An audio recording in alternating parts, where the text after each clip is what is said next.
The YouTube stream is live. Hi, Carolyn. Anyway, Everybody's gonna have to wear bright colors, huh? Remember, supervisors, the YouTube stream is live now, so kind of behave yourselves. Don't say. we'll see. Hi, Bill. Telling me that I could do anything. Those what? Yeah. On our tour, you mean? Or you mean when we go down to Well, the Dell? first off there. No.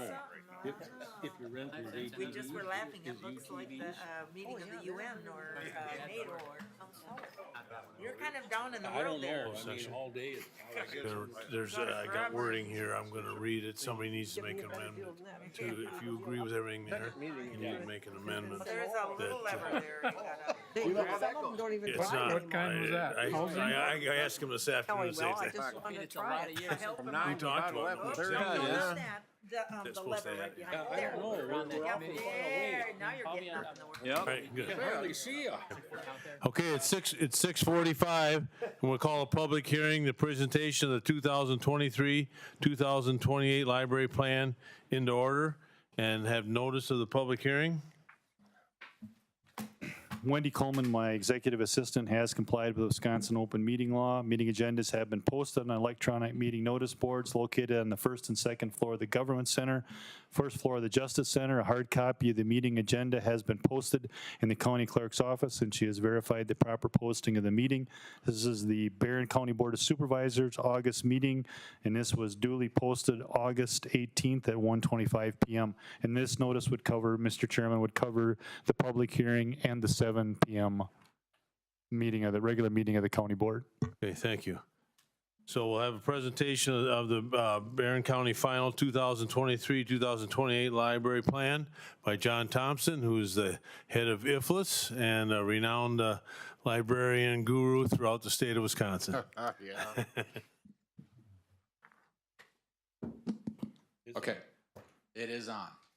So we're gonna go through this plan really quickly to allow any comments from the public.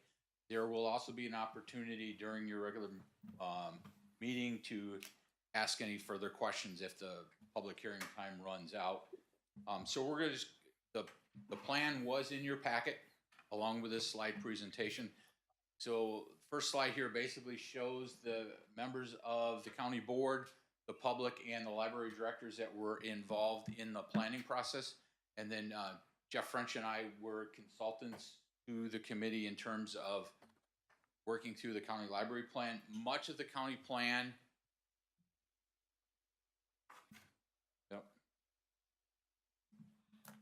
was basically an update of the plan that was passed 5 years ago. So we looked at the various aspects of the goals and missions of the library to see where they were at and then see if there was anything that needed significant change. Tonight is the required public hearing that is needed in order to pass this plan. We met a couple of times. We looked through the various aspects of where the county's at in terms of demographics, and then looked at what services the libraries are providing to see how best to address the plan. The county library plan basically provides a framework for how you're providing service to the individuals in Barron County that do not live in a municipality with a public library. This plan transitions that service into the individual public libraries to provide that service. For some of you that may have been around, there was a county library service for a number of years. That service was discontinued, and all of the services provided by that county library service were transitioned into the public library. So the residents of the county are able to use any library within Barron County. As a member of the library system, they are also eligible to use any of the public libraries within our 10-county region at no cost. They also, any individual that lives in any of the other counties within our system can come to any of the libraries in Barron County, those libraries. So what's really changed since the last plan was adopted? We have new library directors. There's 3 of the library directors here. This will be Carol Burnham's, 4. I missed one, sorry. This is going to be Carol's last meeting as a director at Chautauqua. He is retiring after a number of years, so there will be a new director starting after this plan is passed. For some of you who have not seen the Rice Lakes renovated library, it would be a great opportunity to see the meeting space that they've added there. Turtle Lake has also digitized some of the yearbooks, so they're available online. So library services are transitioning just from that physical items to some of the digital items and getting those digitized and available not only to the people that live within the county, but they're now accessible to people wherever they live in the United States. So those are another way of promoting Barron County. A few of the other things that have been going on, Cumberland's added library materials and laundromats. They're doing some countryside deliveries, and Cameron just launched a new program with some of their community business partners. They're going to be able to check out sewing machines for patrons that don't have them. So what's in the plan? It lists some of the services, the structure of how libraries are governed, some of the usage statistics, and then the goals and objectives. Then ultimately, if things change radically within the next 5 years, there's the ability for the county administrator to reform the planning committee and update the plan prior to its expiration. This is a snapshot. It's a little hard to read on the screen, but again, it's in your notebook. It kind of shows what services the libraries are providing to everyone. Every library has unique services, but they're all available to anybody that walks into them. Library boards are governed by appointed bodies that are appointed by their municipalities. One of the representatives on a library board has to be the school district administrator or their designee. They may or may not have city or municipal county or board representation. Many of the board members live within the municipalities, but the cities or villages do have the ability to add folks that live outside of those municipalities as part of their board appointments. These are the statistics of how libraries are used, who uses them, whether it's people that live within the community, within Barron County that don't have a library, other counties within IFLIS, and then other adjacent counties. So this kind of gives you a breakdown of how the libraries are being used. If you were to go back and look at the prior 5-year plans, COVID has had an impact on how some of the usage has gone on. A lot of the in-person programs are just starting to come back because some of the libraries can have 50, 60 people indoors, and they, obviously wanted to be safe and make sure their patrons were safe. This gives you a little snapshot of the funding. Right now, Barron County funds at 75%. This plan is seeking to increase that by 1% again, like the prior plan, to go up 1% each year for the next 5 years. This gives you a snapshot of what that impact would be in terms of dollars for the libraries. County library funding falls outside of the levy limits, so any increases in county library funding does not impact other county services. It does have an impact on the property tax bill, but it doesn't mean you have to make a decision between funding something with the sheriff's department or the library, because it's a limit. These goals all remain the same from the prior plan. Basically, what they're looking at is making sure that they're providing the best possible service to the residents of Barron County. So the next few slides just kind of give you some sense of how the libraries are meeting some of those goals, some of the activities that are going on.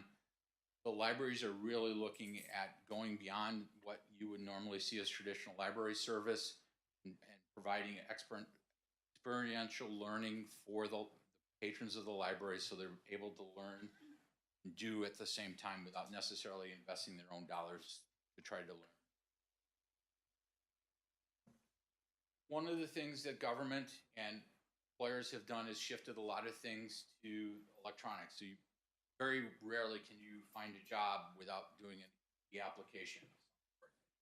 Many individuals don't have skills to be able to fill out the paperwork that's involved in some of those applications. That's where the library's coming in to help guide them through those processes, fill out job applications, unemployment, those types of key government services. These are just some of the snapshots of some of the things going on at the library, different activities for all ages going on. And as you can see, there's a wide range of folks that are coming to these events, preschool all the way up to seniors. Some libraries are checking out different types of things. They're creating libraries of things. There's cake pans, puzzles. Like I mentioned, the sewing machines. Some libraries are checking out snowshoes. All kinds of different things that you can get now at a library that's just not your traditional books and DVDs. And this basically indicates that the county will fund those libraries based on the request for funding submitted to the county no later than July 1st. Barron County does have a policy if you are late with a request after around July 1st, depending on when July 1st might fall, that the libraries will not receive funding. So that is something that's been made very clear to all the libraries within our system area.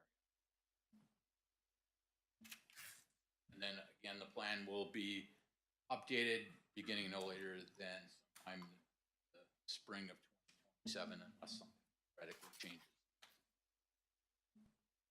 Planning resources that are available if you want to look at the basis for county library planning, and if you have questions after tonight, there's my contact information.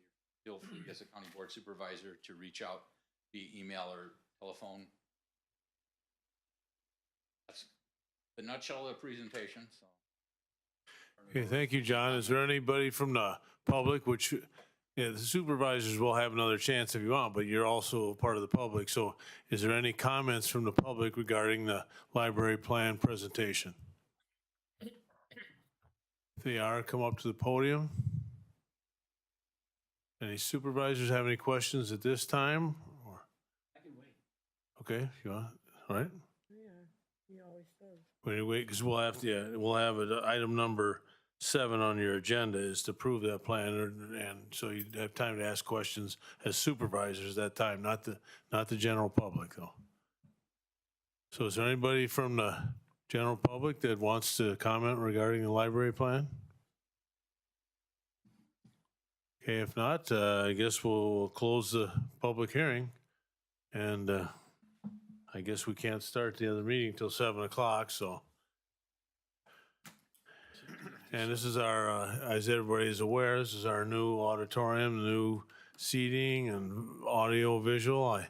I hope it's the inaugural meeting goes well, so Lance is here to help us if it doesn't. You got the scene. Brandon, do you have a question? Yeah, that's all right. Okay. If Fran says something, will his picture come up like that? Okay, okay. Okay, so right now then, we'll close the public hearing for the library plan. Thank you, everybody. And at 7 o'clock, we'll begin the regular scheduled county board meeting.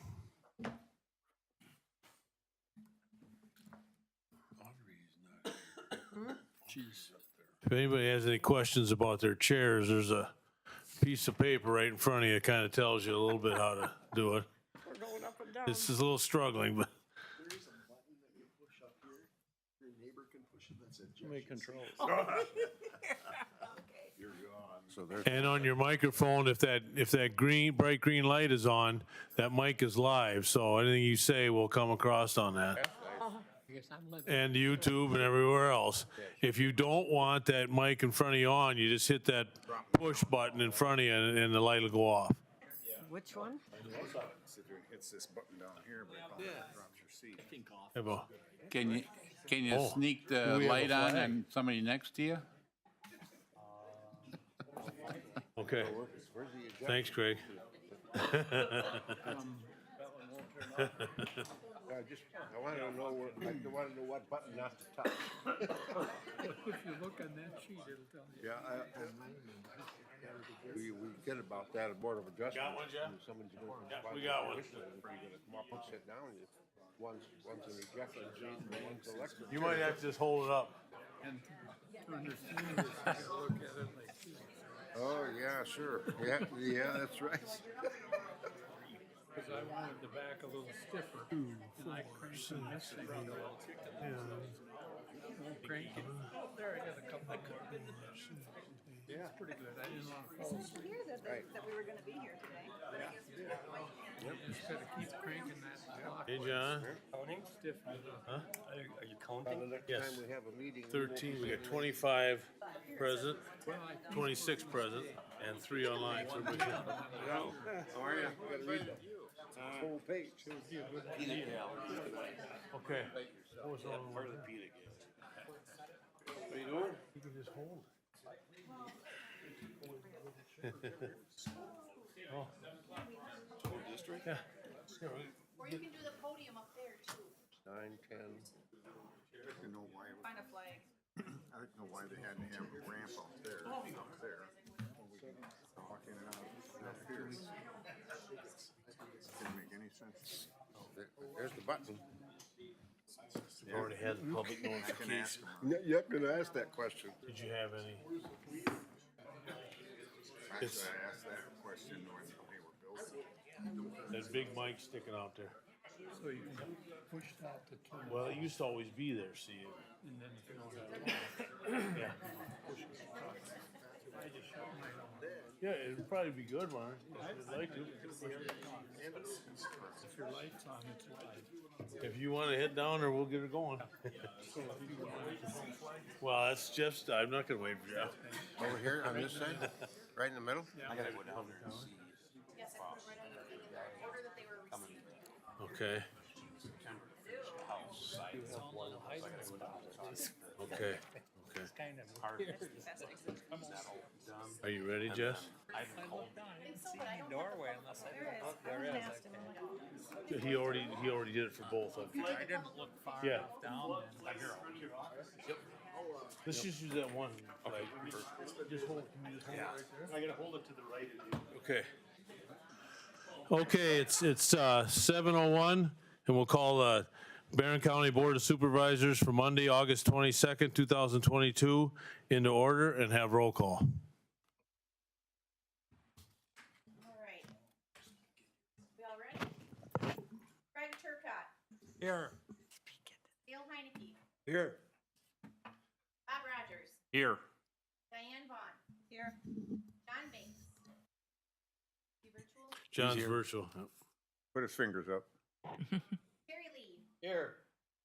Carolyn Bartlett, Here. Pam Fall, Here. Bill Stradle, Gary Taxtall, Here. Jim Gores, Present.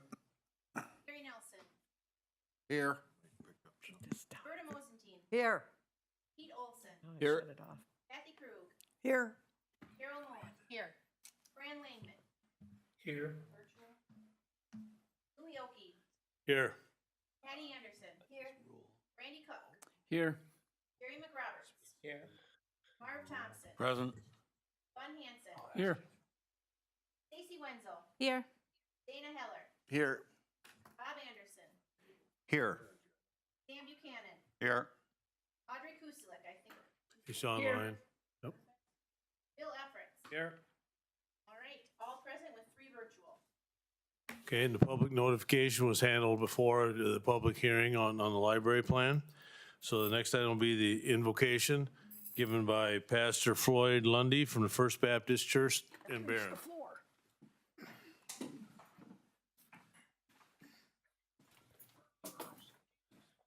Where's the flag? Let's begin with prayer. I'm not sure if that's or the pledge is first, but we'll pray together.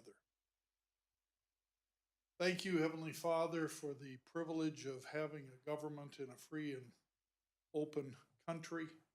Thank you for the freedoms that we have. Thank you for each one who dedicates time and effort and energy and their talents to helping to lead this community. Bless them in their efforts. Give them wisdom, the wisdom of God. Give them the patience of Job to be able to slowly and carefully get through the things that need to be done. Thank you that we live in a society where our people can govern themselves. That's a privilege. May we not take that privilege for granted. We pray not only for our government, but we pray for the Barron County area, that you would indeed bless the people, that you would prosper the people, and that you would help us who are in some leadership capacity to help where we can, to minister where we're able, to serve as you give opportunity, and always to do so with the focus and the desire on doing that which is right and that which is best. We pray this for Jesus' sake. Amen. Amen. Thank you, Pastor. Here's the flag. I pledge allegiance To the flag of the United States of America and to the republic for which it stands, one nation, under God, indivisible, with liberties and justice for all. Thank you, everybody. We found one. Okay, item number 3 on the agenda, special matters and announcements. Did you, Jeff, you had something in the memo, did you want to say? Just want to remind the county board members that on August 31st at 1 PM in this room, we'll have Philip Freeberg doing a Robert's Rules of Order and Parliamentary Procedure workshop. It'll start at 1 o'clock. It'll go about an hour. His presentation will go an hour, and he's expecting an hour of questions. And so please plan on attending. Thank you. Okay. Item number 4, approve the agenda. Motion by Supervisor Mosentine, second by Supervisor Heller. Is there any questions or concerns on the agenda?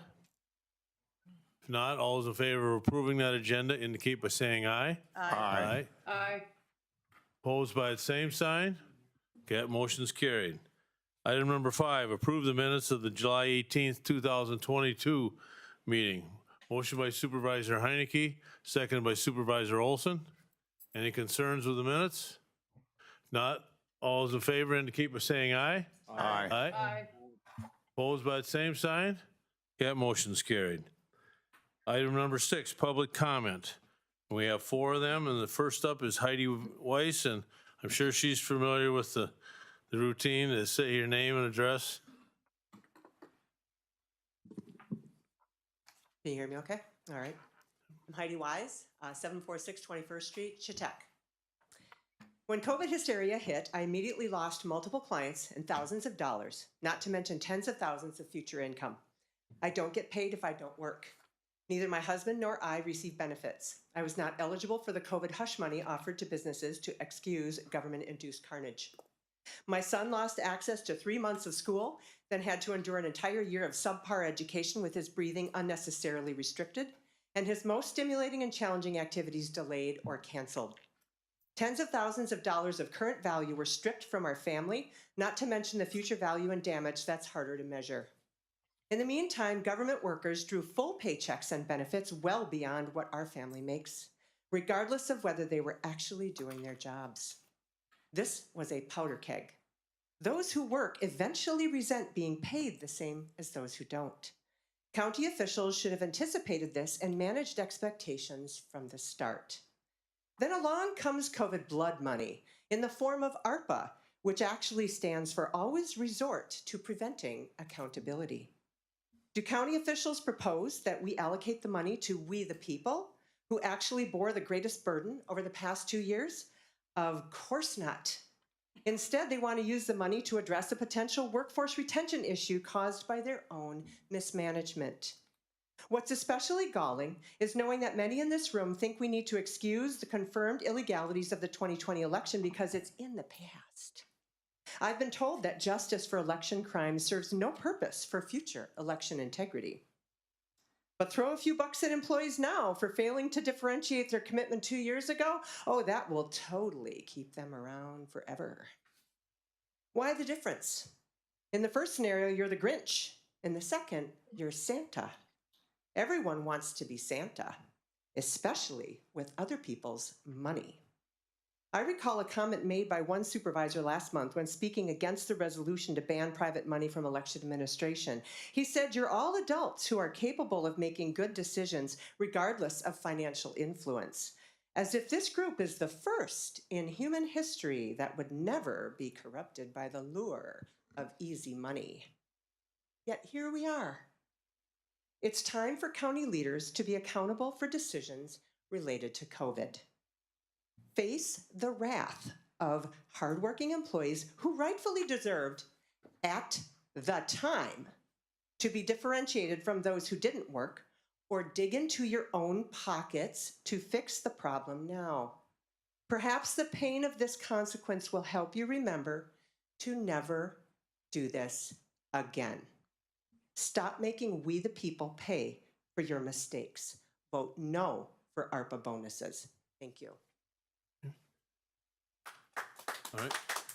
Hold on. I had the second person up, Dale Bentz. Hit it on the nuts. Oh, okay. Thank you, Dale. All right. The third person is Patty Green.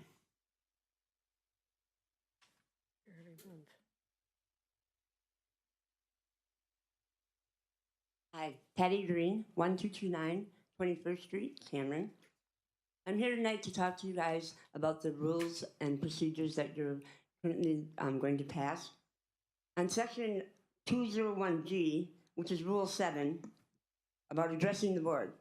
In regard to having the written public comment just put in the file with the filing clerk and not read at the meeting, I think you guys are trying to squash the voice of the people, which you've tried to do before.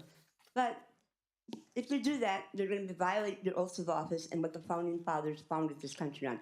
Don't vote this the way it's written. Make the right change. If you need to limit it to 500 words or whatever, do that. But don't squash those people's voices that can't make it to the meetings. Thank you. Thank you. Number 4, Jim Swenson.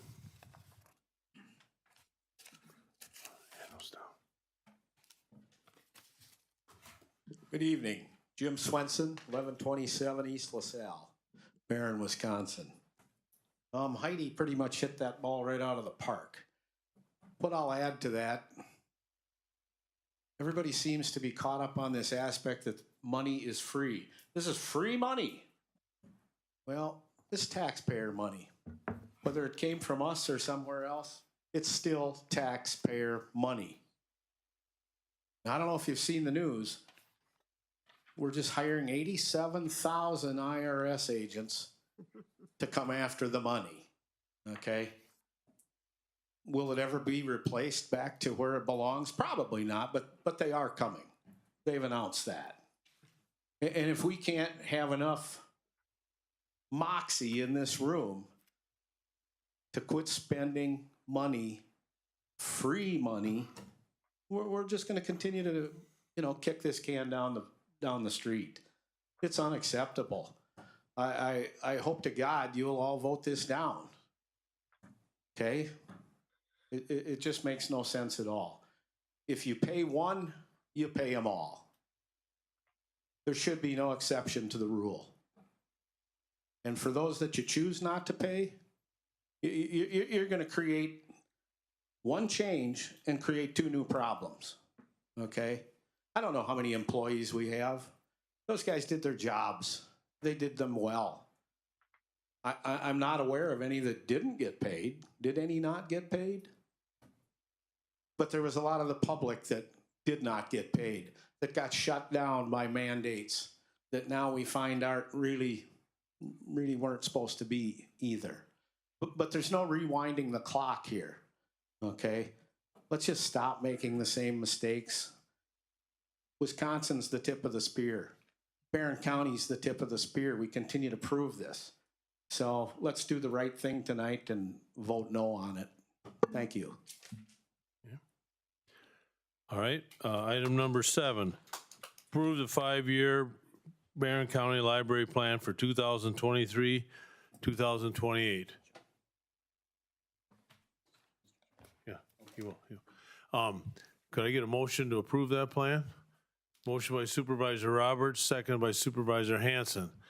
Now, board, if you got any comments or questions, John's available here to ask or Supervisor, Mick Roberts. Mick Roberts and Glenn Hanson. Yes, Chairman. Supervisor Cook? Okay, I have a couple questions. So right now we look at, when we're looking at our plan, we talk a lot cost per circulation. Do we know how many people use, in terms of body count, the public library? John, could you come up to the podium, please? I don't have that number off the top of my head. Are you, in terms of people just walking through the door? I'm talking in terms of the number of people that make up these circulations. I mean, I can look at it. I see total circulations in Barron, 38,589.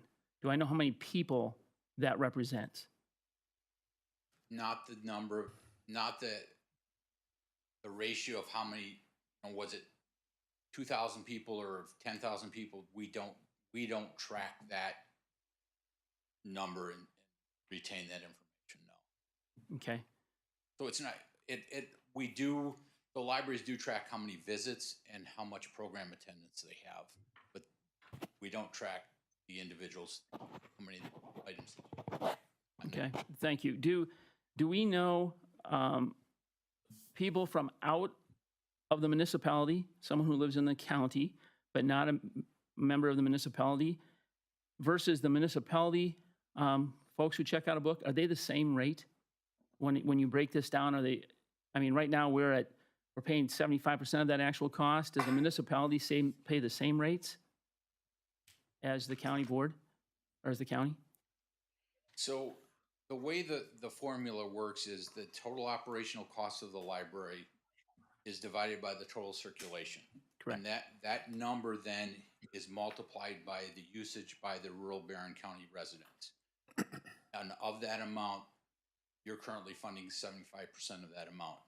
The remainder of the library's budgets are funded from municipal, their local municipality, and then any adjacent county. And that will vary by library how much usage is from a local municipality and rural counties. So the one chart that's in the plan does have a breakdown of how many items were checked out by the individuals living within their own municipality, and then the number of items checked out by individuals living in Barron County without a library.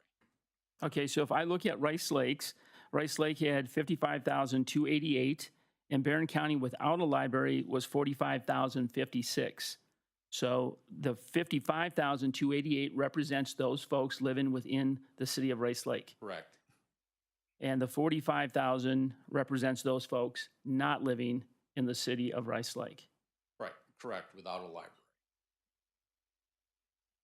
So correct me if I'm wrong, the county is subsidizing the library at a greater ratio than the cities in which the libraries are in, based on those numbers. No, not based on those numbers. I don't have the annual reports in front of me. I don't know of a municipality that's receiving more funding from Barron County than they're receiving from their own local municipality. So this plan is designed to provide funding to the libraries for serving those residents that live in rural Barron County. Right. So libraries are for everybody. So Correct. This plan is focusing on providing operational funding to serve everybody within the county. Right. The drawback here is that any capital expenditures made by a municipality solely fall on the municipality. So when Rice Lake did their expansion and renovation, that was done with city dollars as well as private donations. There were no county tax dollars that went to provide that renovation. Good, thank you. And I just have two more questions, so please bear with me. And again, I'm new, I'm trying to understand. So some of the other things that the library offers, job application, unemployment filings, are those also free? Yes. Yep. So basic library services are free to any resident that wants to use them. So they can walk in, use the computers, attend a program with no cost. Okay, and I know, and the only reason I bring it up, I understand they're free. There's other services that actually charge for that service. So there's two ways of looking at that. The last question I have, these numbers are based on 2021, which is a high COVID year. People use the library, I'm assuming, more in 2021. Do I know what those numbers, do they represent an increase over 2020, pre-COVID? They represent an increase over 2020 numbers in most cases. I don't again have the numbers for 2020 in front of me. In general, libraries within our system area, most libraries saw an increase in usage in 21. There were some exceptions where that didn't occur, but they could have been because of building closures due to renovations or other events going on, that extra snow days that they might have taken, or just a decrease in some of their service capability. Okay, and if I understand correctly, right now, what is in front of us, and the motion that's been made is we're going to base this plan and the cost increase off from 2021 numbers. So each year, the libraries submit new numbers. So for payment in 23, they're submitting 21 numbers. For payment in 24, they would be submitting numbers for 2022. So they'll submit those numbers in March of 23 for payment or July of 23 for payment in March of 24. So those numbers change every year. They reflect current usage and current operational costs of the library. So as those numbers change, the actual cost for those transactions will vary from year to year. Thank you. I do have one other question. In the state statute, it says that the county clerk could request the data and the books that came up with the circulation numbers. But if I understand correctly, we have yet to ever audit or are not we're prohibited from auditing those books that represent the numbers put together by the public library. So the numbers that are presented in the annual report to the library are the financial numbers that they generate from their municipal reports and whatever reports that they generate as a library. The circulation figures are based on reports that are run by our office. The libraries do provide, or most of them, and I don't know if they do for Barron County, but they can provide breakdown of how many people from this town checked out, or how many items were checked out from individuals in this town and every town within Barron County. So that information is available to the clerk. And if the financial numbers are based on what they know at the time that they complete their reports at the end of February that are due to the state by March 1st. Many municipalities do not have official audits done until sometime in April or May or June. So they are using the best available numbers that they have from the city at the time they put that report together. Thank you. Any further? Supervisor Vaughn. So if I understand correctly, we are being asked to approve a 1% increase? Per year. Per year. So every year would go increase 1%. The level of funding right now is 75%.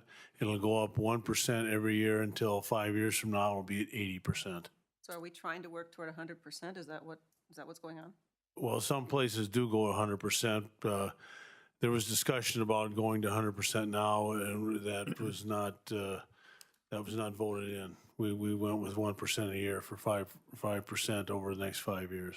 So I see the numbers broken down here, but do we have a total, how much increase that would be? Approximately, Jeff says approximately 6,000, but that changes and it does go up and down. You know, it could be 30,000, it could be 40,000, but right now he's estimating 36. Any further questions? Supervisor Patty Anderson. I was at the meeting at the library meeting, and you just said something that I didn't hear at the library meeting. county residents, that's who use the library? And how do we know that that's who's using the library all the time? Do we have to show ID? I know we have a library card, but, So this formula, when it was created, it was a representation of library usage. It's not people that attend a program or come in the library to use a computer or read a magazine or newspaper, their IDs are not checked to see where they're coming from. Circulation of materials is really the only thing that libraries track where residency is established. So that card has attached to that barcode the person's name, their place of residence, and the township that they live in, or the municipality they live in. That card expires every year. The libraries are required to update that information every year. So they try to maintain it as up-to-date information as they can based on that residency. So it represents kind of a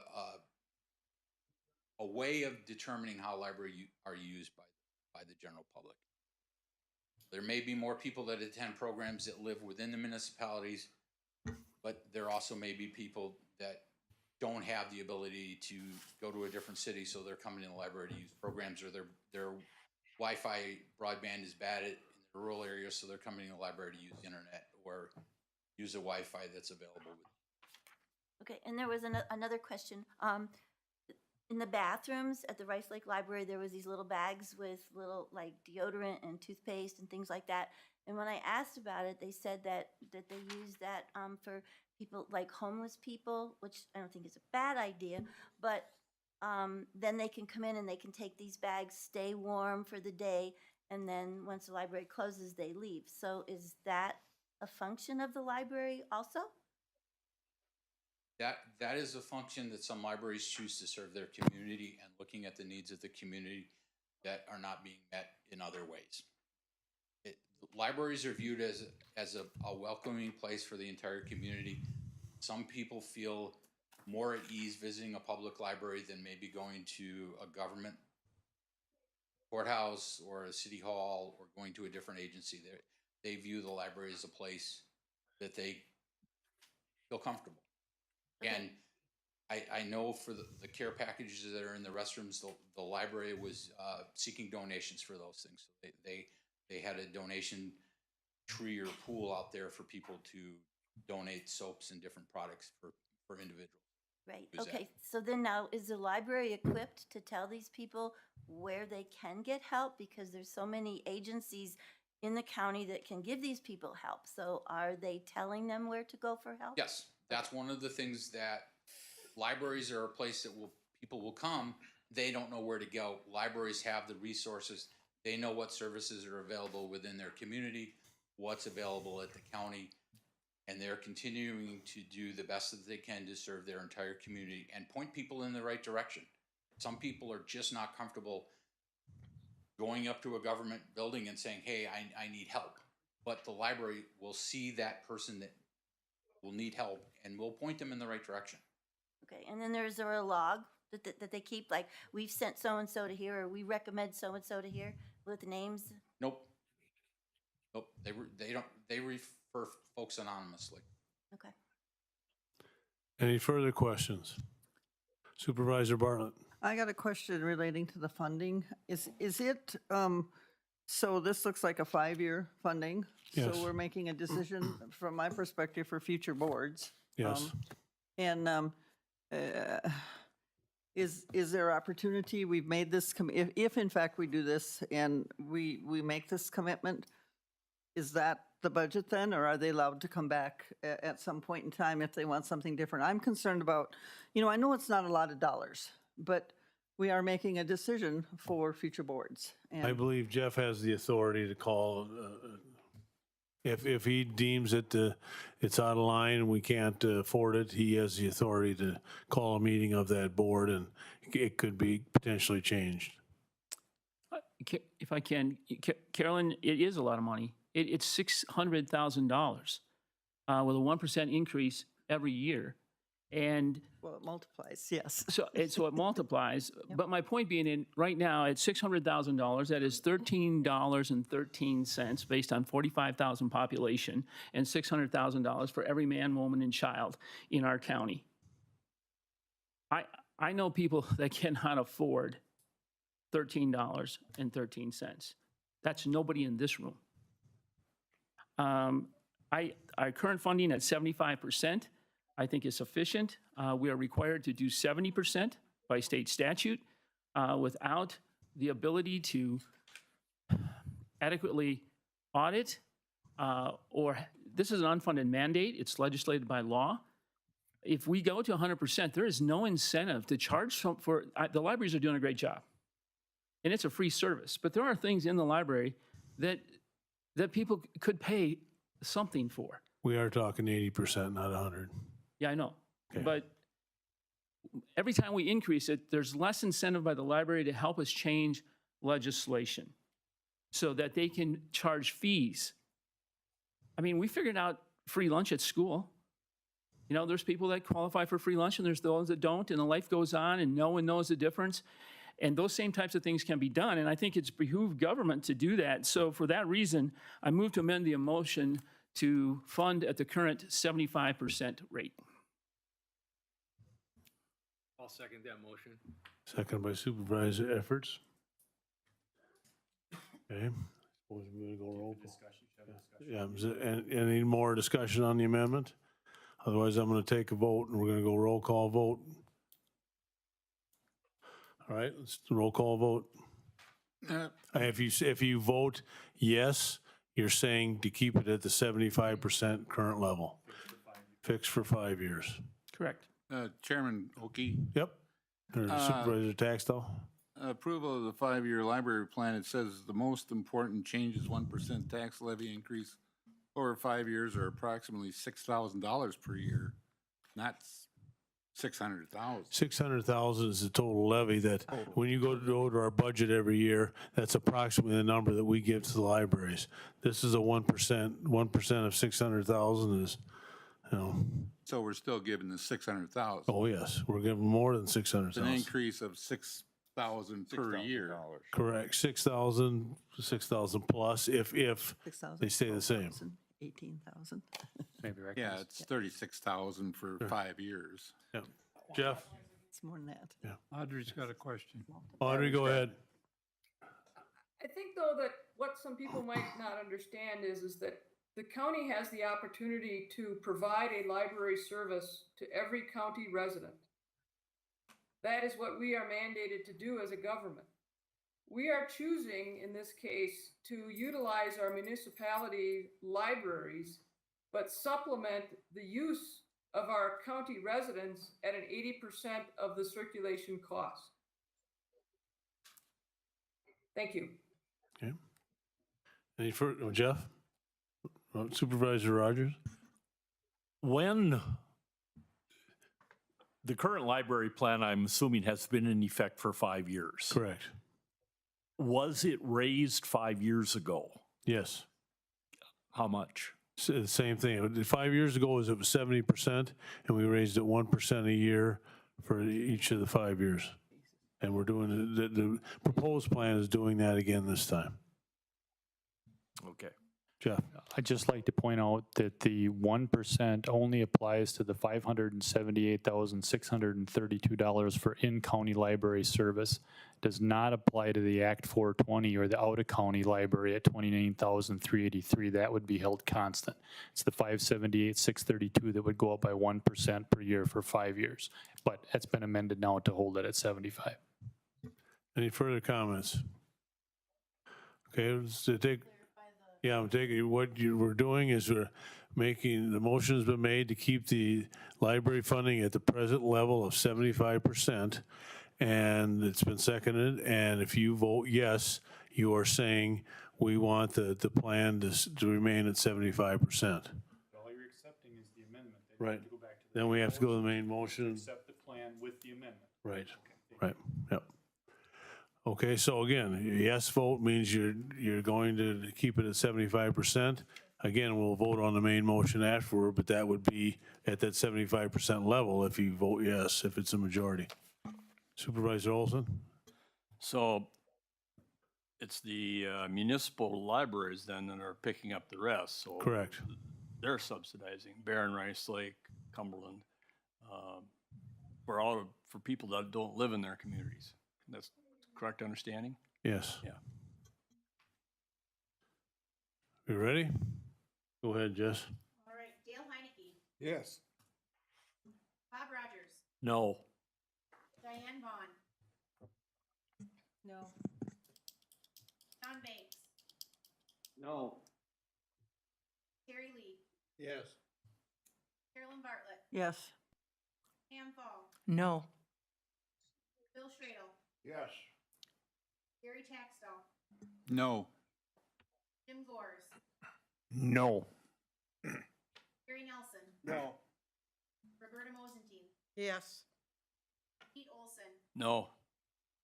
Kathy Krug, Yes. Carol Moen, Yes. Fran Langman, No. Louis Oki, No. Patty Anderson, No. Randy Cook, Yes. Jerry McRoberts, No. Marv Thompson, No. Bud Hanson, No. Stacy Wenzel, No. Dana Heller, No. Bob Anderson, No. Dan Buchanan, No. Audrey Kuslik, No. Bill Effort, Yes. Craig Turcott, No. 9 voted yes. Okay, therefore, the motion is defeated to have it, keep it at 75%. So now we're gonna vote on the library plan, which would include 80%. So all those in favor of approving that plan indicate by saying aye. Aye. Those against the plan, raise your hand for a no vote. Supervisor Heineke, Supervisor Schradel, Supervisor Krug, Supervisor Cook. Did I miss anybody? 4. And Krug. Okay, thank you, everybody. So that library plan is approved. Thank you, John. Okay, number 8, update on the new highway facilities. Mark and Chad. Finally. Chad's with CBS Squared, Mark Survey's our commissioner, so you're gonna hang back, all right? Good evening. We'll touch base on the current schedule. The administration area, I'll give you a kind of brief 2-week schedule here. Administration area, we are currently hanging sheetrock and finalizing the rough electrical, rough plumbing, and rough carpentry. They've started to install the pre-hung, hollow metal pre-hung doors. Mudding and taping is gonna begin in about 3 weeks on the administration area. The mechanical, plumbing, electrical, finish will begin after that. The mechanics bay, or underneath the mezzanine portion, the painters have begun painting the walls. Rough electrical is about 80%. Finished electrical and HVAC are near 90% underneath the mezzanine. Moving out to the big, large mechanic bays are moving right along in that area. All the concrete is poured in that area. We received a large 12.5-ton bridge crane today. Filled up quite a bit of the shop. They'll begin erecting that tomorrow, setting up on the crane rails. Working up on the mezzanine, on the upper mezzanine area, there's a large storage area that is about 75% complete for masonry. They are working currently in what I like to call the small mechanical area up in the mezzanine, which controls all the inflow in the mechanics bay area. Working right through there. The painter has begun painting the sign shop. Painted the lid or the ceiling today and prepped all the walls and got first coat on that. Sign shop office has been completed. The lights are on. Electrician in the main shop got all the lights on. It's finishing some rough electrical in there. Moving out to the large heated attached warehouse. Concrete guys have begun today laying all the vapor barrier and laying down rebar. We got about 15 days, 16 days worth of pouring out in that large 66,000 foot heated warehouse. So they'll be working out there quite often here for the next 3 weeks. As they finish through, we do what we call a 7-day cure on the floor. After the 7 days, we remove the curing blankets and then they can seal it. As they seal, then the other trades will be getting the plumbing, mechanical, electrical, will be beginning to work their way from west to east. So as they move through the building, we'll start getting more things. And the final crew that would go through would be the painters. That'd be very last. With some minor HVAC equipment to be placed on. Questions? Okay. Mark? I do have one thing to add.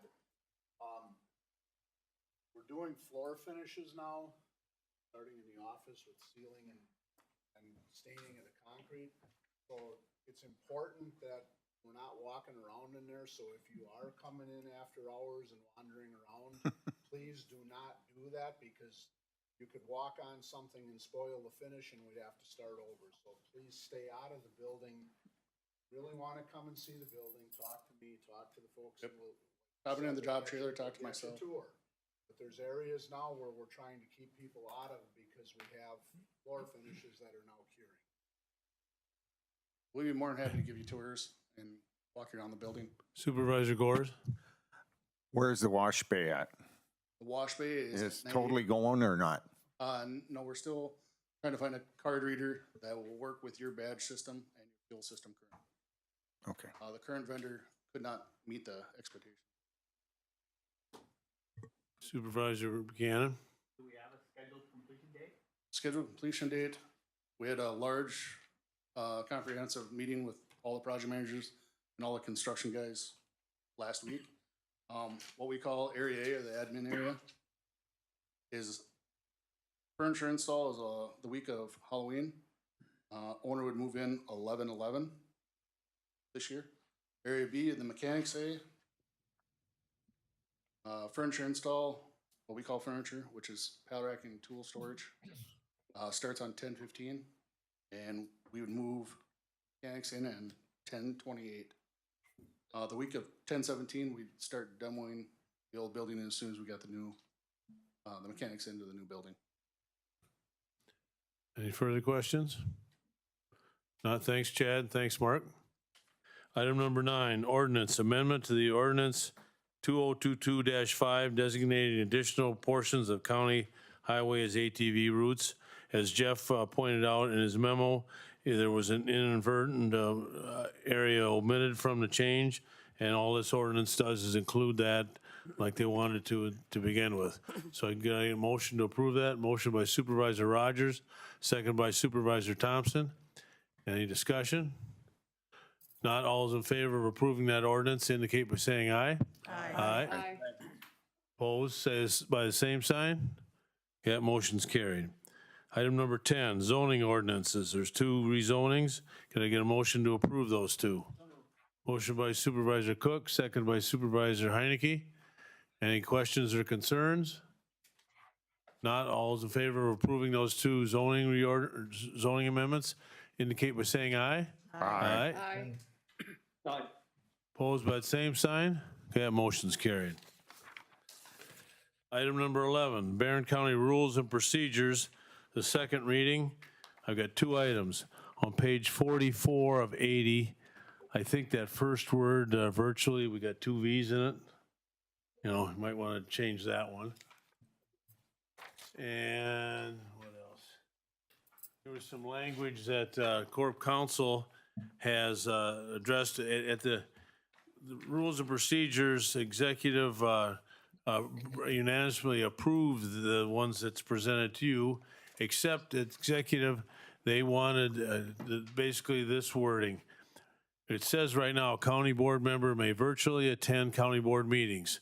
That's that's in section 2.04D, subparent 2, subparent I, triple I. After that, this sentence would be added. A county board member shall not be allowed to virtually attend a closed session of the county board. The executive committee felt that we can't control the environment of the people that are attending virtually, and it wouldn't be prudent to allow them to vote. So you have to recognize that if you are virtually and it comes to a closed session matter, you will be asked, we'll turn off the feed and just the people who are in attendance will get to vote on that. So could I get somebody to approve the board county rules and procedures with the amendment that says a county board shall not be allowed to virtually attend a closed session of the county board? Motion by Supervisor Cook, seconded by Supervisor Gores. Is there any concerns or questions on the rest, anything else? Supervisor Taxtell. Yeah, I was concerned about the in-county meetings are zero tolerance for having a virtual meeting with those meetings when out-of-county meetings can be virtual. And I think there's a loss of input if people can't make a certain meeting like law enforcement or whatever, and they can't even attend virtually. And even supervisors that aren't on the committee would like to have some input, like on the executive committee. Are they allowed to have input on a virtual meeting at any of the committees? Typically it's just the committee that you're part of that gets to vote. I'm sure, like at executive, when we have several other supervisors that attend the executive meeting, and we do ask for their input, they're county board supervisors, so I would assume all the other committees would do the same thing.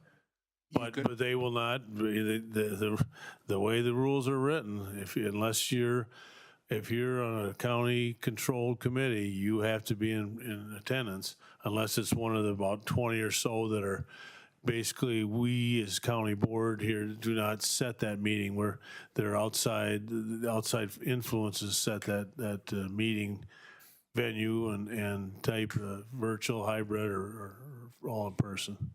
So Supervisor Everts? Yeah, does this keep the temporary 6-month virtual? Decide on how many virtual meetings can be attended? Right now, we're in the rules and procedures we're approving.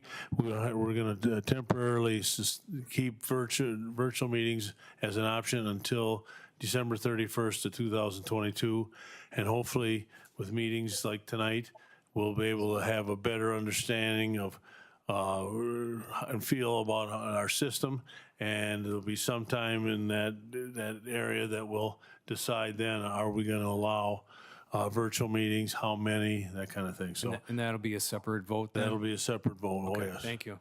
Yep, because the whole board yet has not weighed in on that. Supervisor Vaughn. So on the front page, it's talking about the written public comment again, and I know we've had people who have written in or brought things in, and it was said that it would be added to the record. Where is that? Because like when we get the breakdown of what happened in the meeting, I don't see those things attached. It would be in the clerk's file. And as was mentioned in the public comment, it's easy to say, yeah, written comment should be all written, but as Supervisor Rogers and Cook, I think, have both mentioned, if we have outside influences, an issue that maybe doesn't even, Dane County, or somebody they don't care about Barron County, they could have 100, 500 word page things there and effectively had a filibuster on us. So that's the reason we don't allow reading all the written comments in. If I could say it's one or two and it's germane to our thing, surely we could do that. But we're opening ourselves up if we do it the other way. Well, I get that, and people could go or should go to their supervisor with their concerns and have the supervisor bring it. But it would Correct. be nice if somebody sends in something written, if we could have it added to the minutes or added to the report that we can see after their meeting is done, because if we don't have that information, we can't. I believe if somebody had a written comment and they gave it to their supervisor and that supervisor read that here, that would be in. Okay. Go ahead, John. I think what she's saying is that when the minutes are sent out, could those written comments be attached? So when they're mailed out, can the written comments be available either sent out or a location where they could access it and see what they are. Well, the only thing about that, there's no written transcript of the oral comments either, you know. So they're here, you've got, I guess you have it on video, so. We've heard those. Yeah, yeah. So- Baron. All right, John, are you saying something to the board, or you might want to mute? Supervisor Patty Anderson? I just wondered how many written comments do you get, say, in a month or 2 months? Not very many, because of the procedure we have. Okay. Any further questions, concerns? Supervisor Buchanan? Not really a question, but I'm sure it will come as no surprise to you. I will vote no. I do not believe that unlimited number of virtual meetings should be attended. Okay, but again, that's going to be revisited. That only is going to the end of the year, but you know, you're certainly entitled to your vote. Any other questions? Okay, all those in favor of passing the Barron County Rules and Procedures, a second reading with the amendment that I guess I've stated twice, that basically you can't be included in the closed session if you're virtually attending. I don't think, we don't need roll call, do we? All those in favor of approving those rules indicate by saying aye. Aye. Aye. Opposed, raise your hand. Supervisor Buchanan?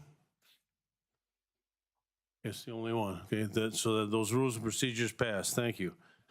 Now, this next item, number 12, this will require a 2/3 roll call vote. Authorizing the encumbrance of an amount not to exceed $215,000 of the American Rescue Plan Act funding for employees' bonus pay. Jeff had quite a bit of information in the packet.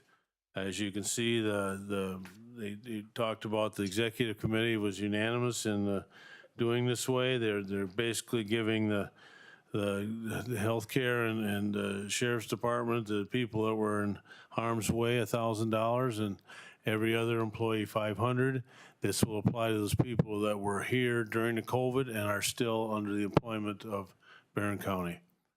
Could I get a motion to approve that resolution? Motion by Supervisor Patty Anderson, seconded by Supervisor Hanson. Okay, discussion. Supervisor Efforts.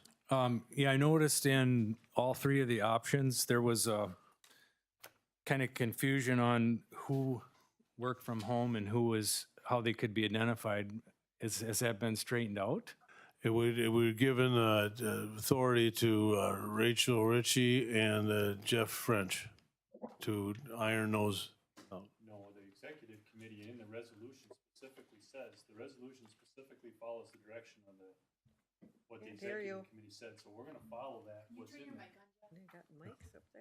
The resolution, Supervisor Esserts, if you look at on lines 16 through 31, that's what we're going to follow, because that was the direction of the executive committee, and that's why I put the exact motion that they provided into the packet. That's right, I wanted it the other way. You wanted it the other way. That's right. That was unanimous by the executive committee, this wording. Okay. So, does that answer your question, Bill? Yes, thank you. Okay. Supervisor Taxtall. So part of the incentive to do this is the American Rescue Plan Act says that we should be doing this. I have 3 questions. Okay, no, they don't say that we should be doing that.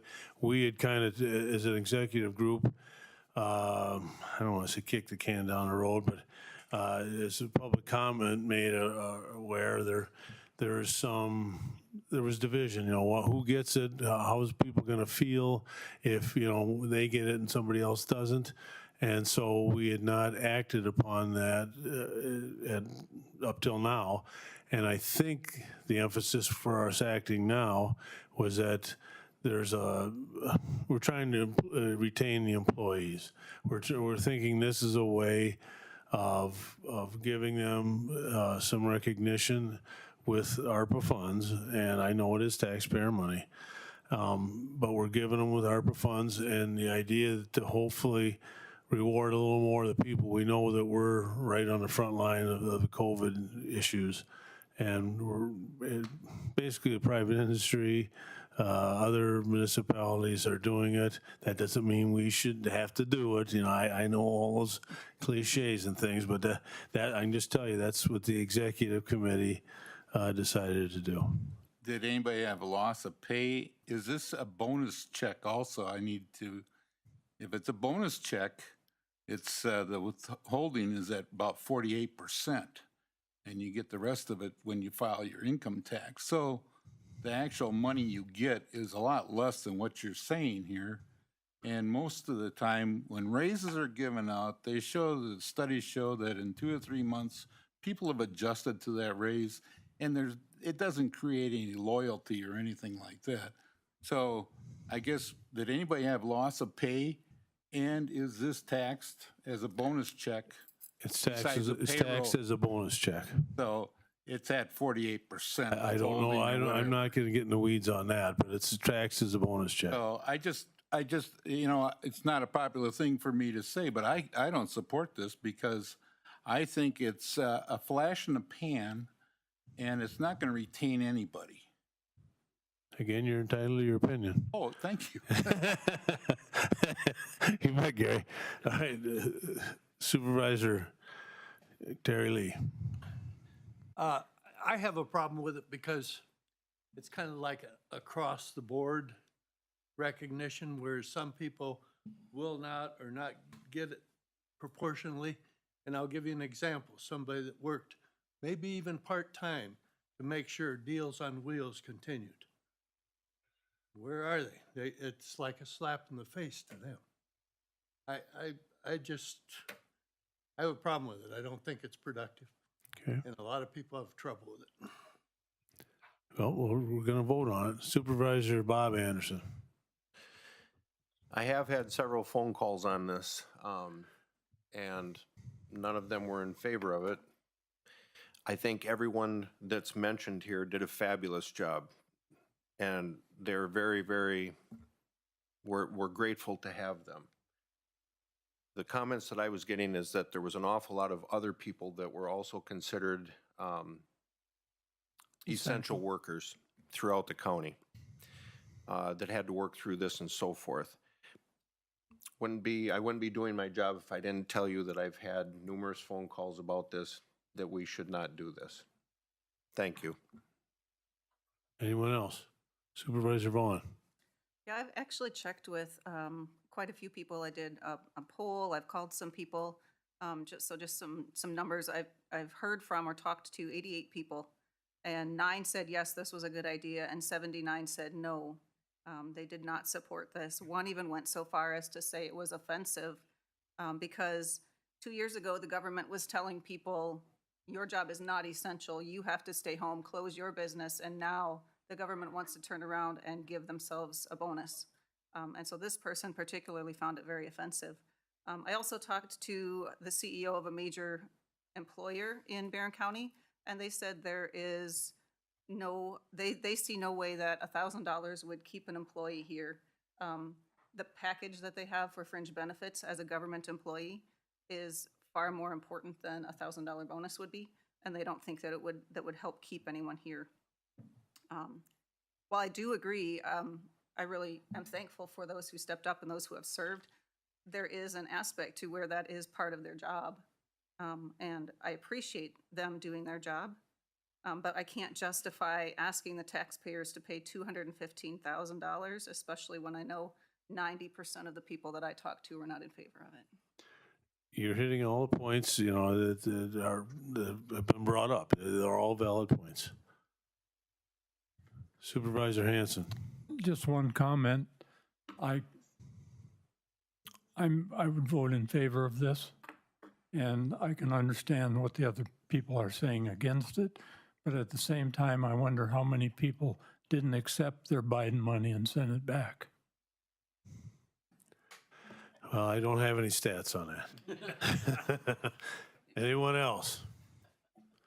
Okay, let's roll call vote, and if you vote yes, You're voting to give out the not to exceed 215,000 as laid out in your packet for basically $1,000 for frontline workers, 500 for everybody else that was employed during the COVID time and is still employed by Barron County. Roll call, Jess? Yep. Sorry, we're starting with Bob Rogers, Yes. Diane Vaughn, No. John Banks, Uh-oh, we lost John. Wise decision. Terry Lee, No. Carolyn Bartlett. Yes.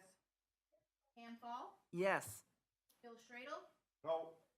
Harry Taxtel, Nope. Jim Gores, Yes. Gary Nelson, Yes. Roberta Mosentine, No. Pete Olson, Yes. Kathy Krug, No. Carol Moen. Yes. Fran Langman, No. Louis Oki, Yes. Patty Anderson, Yes. Randy Cook, Yes. Jerry McRoberts, Yes. Marv Thompson, Yes. Bun Hanson, Yes.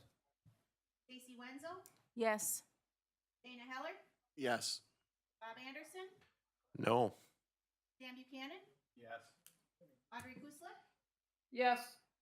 Bill Efforts, No. Craig Turcott, No. Dale Heineke. Yes. And no. And John Banks would be no, so I show 11 no. Needs a 2/3 vote. Right. Yeah, because it takes 20 votes, so that means we only had 19. No, we had 18.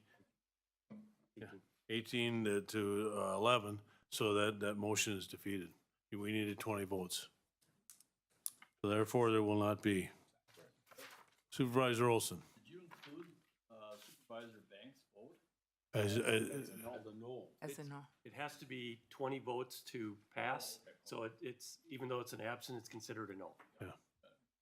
It's the body as a whole not voting present. And even if we had 18 yes, if you and John went the other way, you know. Okay, so that motion, the resolution was defeated. Okay, item number 13, resolution authorizing acceptance of bids for the purpose of kitchen and building renovations to the Ann Street School. Again, Jeff did a real nice job putting that out. I believe Supervisor Cook also had a hand in this. He had an idea, and he and Jeff kicked it around, and I think it's good that we have two options to look at, because our Ann Street School, every time we turn around, we got another obstacle with it, but we're still looking at it. But this is a good one too, because we're talking about is here the old jail. There we've got it all, you know, initially we didn't think about it because of all the remodeling costs, but everything's costing so much and we're running into so many things with Ann Street. We didn't get the grant and blah, blah, blah. So we're going to explore both of them. So that's what the resolution is trying to do. Jeff? May I clarify two things? Sure. Supervisor Vaughn, thank you for the call this afternoon. That was really, really informative. Couple things that I'd like to point out. Diane points out that on my position paper, it's dated 2020. I apologize. It's actually 2022 August that I wrote that. So that is an incorrect date on there. And then Supervisor Vaughn also brought up a good point. We're not doing both. It's one or the other. We're going to, if you vote yes on both of these, you'd authorize in the first one on item number 13, allow Maintenance Director Olson to actually go out and come back with hard bids. Item number 14 would just allow myself, whatever money you authorize, to work with CBS Squared to take more of an engineering study look at the old jail to get you some better hard numbers. I did send out some more information, and I believe Bob is here if the county board would like to discuss that more with him. But I just wanted to point those two things out. So again, thank you, Diane. That was a really, really good conversation today. Okay, so again, this is the resolution authorizing acceptance of bids for the purpose of the kitchen and building remodeling at the Ann Street School. No. Supervisor Patty Anderson. Oh, yeah, is that the motion? No, I just had a, can I have a I guess we didn't have a motion yet, did we? I'm doing it the wrong way, sorry, everybody. Right. Okay, motion, just wait, motion by Supervisor Cook to approve this, seconded by Supervisor Wenzel. Go ahead, Pat, you now, go ahead. Thanks. Yeah. So are we going to have bids for doing the jail? If it keeps going down the road, yes. Okay, because I was at the meeting for that, and I thought that was a good idea because then it was close to ADRC. Everything was more central to the county. So, That's why they're looking at both of them, yep. okay, so we're voting, One doesn't preclude the other. We're Okay, trying so to, there's trying to gonna go be down two both paths, yeah. okay, okay. Yep. When's that coming up? The next vote would be start down the two paths of which one Yeah. you're gonna do. Number 14 on the agenda. Okay, okay, okay. Okay. Thank you. Any further discussion? Okay, if not, all those in favor of going ahead with the Ann Street School resolution indicate by saying aye. Aye. Opposed, raise your hand. Supervisor Efforts, Supervisor Mosentine, Supervisor Rogers. Anyone else? Okay, so that's 3 noes and the motion's carried. Item number 14, the concept for kitchen storage and employee working pod designs in the old jail, the government center. And there, I think what, Jeff, you're just looking for, you want to recommend approval of your position paper, or you're just gonna have it? Okay. A motion as I put in the position paper would be appropriate, but Mr. Chairman, I'd recommend that you allow Bob Swirsky to address the board. The questions I'm getting from various board members, I think the board should ferret this out a bit more than just, unless they feel comfortable. But I mean, I feel comfortable doing this because the information just on its first blush from Bob were roughly 600,000 plus just on his look-see of renovating here than going to Ann Street School. So, And again, well, you know, this isn't the final discussion we'll have on this. It's just allowing you, if we make a motion to approve your position paper and give it a go-ahead. or the county board also, Mr. Chairman, to have the option just to say, we're going to refer this back to the property committee and ask Mr. Swirsky to come to that on the 29th, and they make a plan. That, I'm fine with that too. And Randy, I do appreciate just the fun we had of batting this whole thing around.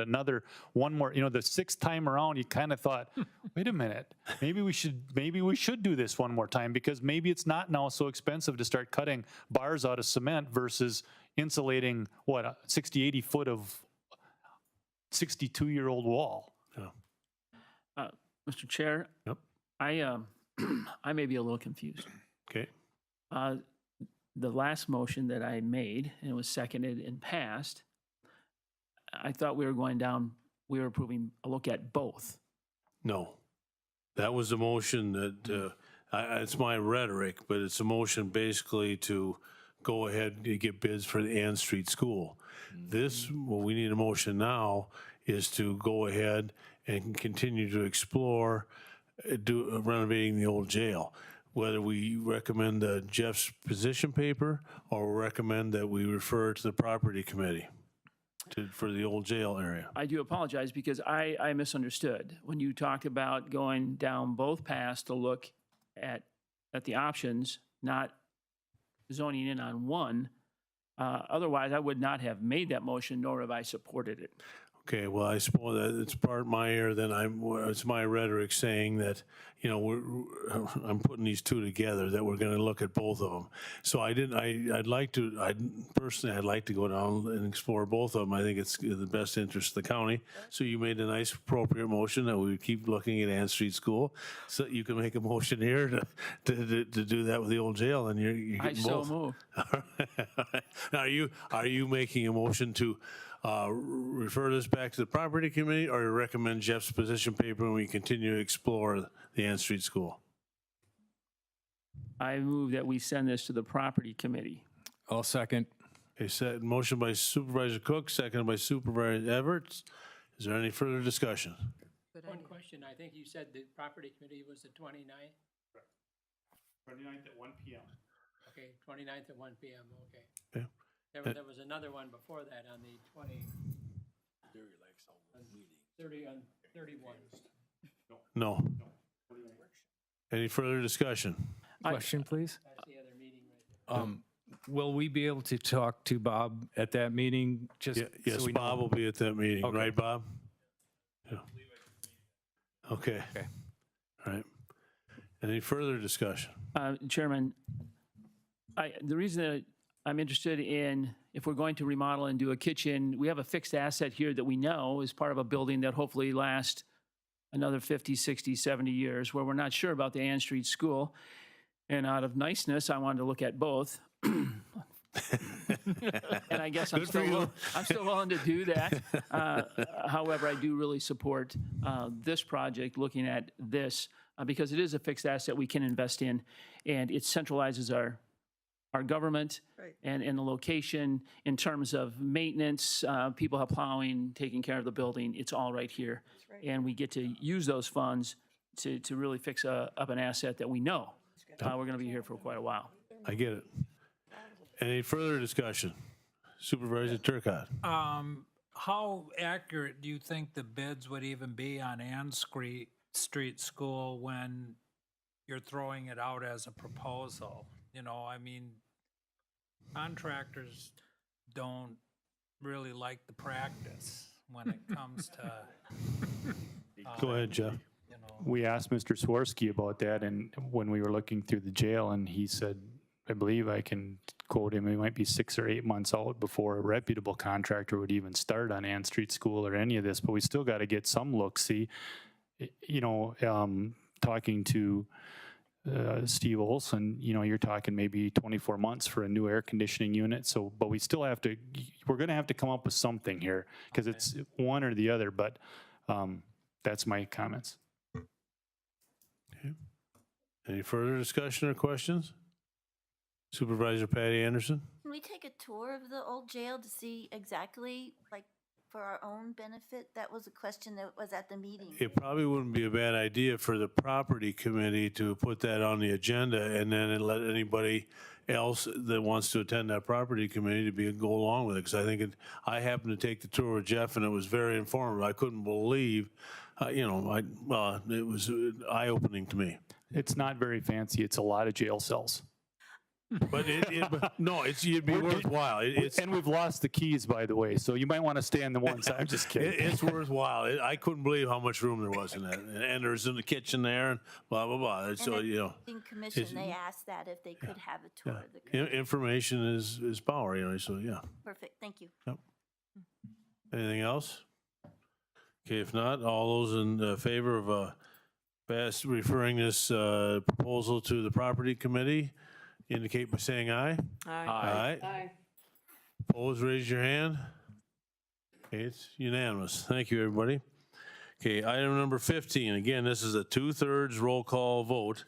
Resolution authorizing the use of American Rescue Plan Act ARPA funds for electrical and technology improvements at the Owen Anderson Rifle Range, Town of Arlen.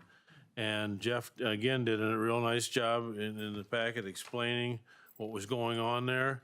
And I think the idea is, I've been to the property committee meetings. They're going to put up surveillance equipment to see exactly what's going on. And it's a way for the property to get a more informed decision if we go forward with doing any more than just the funds that we're talking about. Could I get a motion to pass that resolution? Motion by Supervisor Mosentine, second by Supervisor Turcott. Okay, is there any discussion on that? Okay, if not, we'll take a 2/3 roll call vote. If you say yes, you're authorizing how much money was it, Jeff? $25,000 to do what's proposed. Go ahead, Jess. All right, we're gonna start out with Diane Vaughn. Yes. John Banks. Still up there, Rebecca? He's absent. Yep. Terry Lee. Yes. Marilyn Bartlett. Yes. Diane Paul. Yes. Bill Stradle. Yes. Gary Taxdell. Yes. Jim Gores. Yes. Gary Nelson. Yes. Roberta Mosentine. Yes. Pete Olson. Yes. Kathy Crew. Yes. Carol Moen. Yes. Fran Langman. yes. Yoki. Yes. Patty Anderson. Yes. Randy Cook. Yes. Gary McRoberts. Yes. Mark Thompson. Yes. Von Hansen. Yes.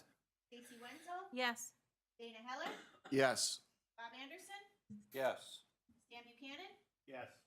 Audrey Kusilek. Yes. Bill Efforts. Yes. Craig Turcott. Yes. Dale Heineke. Yes.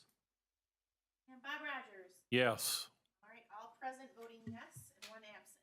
Okay, so that resolution's carried.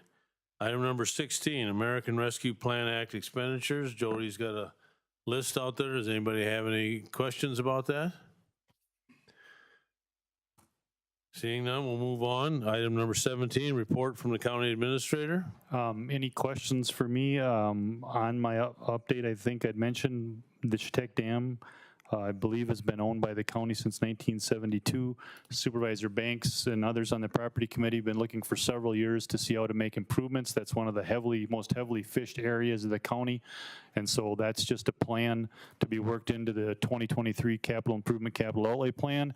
And then my final update is on just some factoids on University of Wisconsin Barron County campus. And we'll try to get you some other stuff, send out, Jody and I'll talk about the years and the amount of money that we put into the campus, but it's substantial. On the appointments, if I will, Mr. Chairman, I just want to clarify that Supervisor Langman is also on the IPEC Tourism Committee just by recommendation from the Wisconsin Counties Association. Karen Novotny would be a reappointment, and then for Supervisor Krug and Supervisor Vaughn, it'd just be they're going to swap committees. So just explain that. I just recommend that the county board approve all the appointments at one time. I get a motion to approve those appointments. Motion by Supervisor Stradel, seconded by Supervisor Efforts. Any discussion? Not all is in favor of approving those appointments, indicate by saying aye. Aye. Opposed by the same sign? That motion's carried. I guess we do have a claim, petition, or correspondence this time, John? Yes, we do have one claim that I'm going to ask for you to deny. This was a notice of circumstances of claim we received from a Dennis Anderson back on February 27th of this year. He was traveling along on Lake Chetek, hit a snow berm, received some injuries. The notice of claim is against Barron County, City of Chetek, and City of Chetek Chamber of Commerce. It relates to the Winterfest activities that were going on. We've reviewed the case. We don't believe that Barron County has any liability.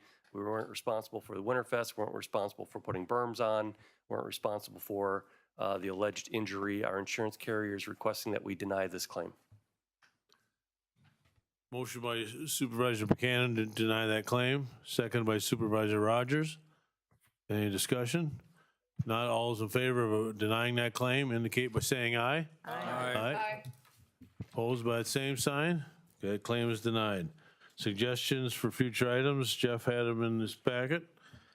And seeing nothing else, at 8:16, we'll adjourn by unanimous consent. Thanks, everybody. Thank you.